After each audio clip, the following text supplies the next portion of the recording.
নতুন প্রজন্মকে সচেতন করতে মাদক বিরোধী পদযাত্রা শ্যামনগরে।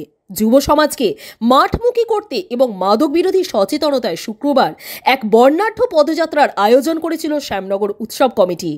আগামী 4 জানুয়ারি থেকে শুরু হতে চলেছে শ্যামনগরবাসীর এই প্রাণের উৎসব, চলবে আগামী 10 জানুয়ারি পর্যন্ত।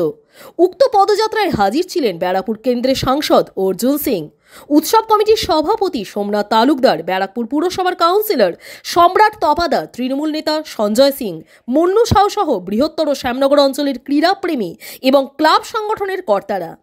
পদযাত্রায় অংশ নিয়ে সাংসদ অর্জুন সিং বলেন, নতুন প্রজন্মকে সচেতন করতে শ্যামনগর কমিটির এই উদ্যোগ সত্যিই প্রশংসনীয়। সাংসদের কথায় ড্রাগ ভাইরাসের মতন, মানুষকে সচেতন না করলে এই ব্যাধি বাড়বে। না, প্রত্যেক বছর শ্যামনগর উৎসবের এটা মূল প্রোগ্রামই এটা আছে কি আমরা ড্রাগসের বিরুদ্ধে একটা মিছিল বের করি। সোমনাথ তালুকদার তার টিম এইসব করে আমরা তার পাশে থাকি। এবারও করছে ড্রাগস সচেতনের জন্য, ড্রাগসের বিরুদ্ধে যে নতুন জেনারেশনকে যে একটা সচেতন করা দরকার, তার জন্য এই মিছিলটা। সেটা একটা একটা একটা ভাইরাস পুরো পৃথিবীতে ছড়িয়ে গেছে।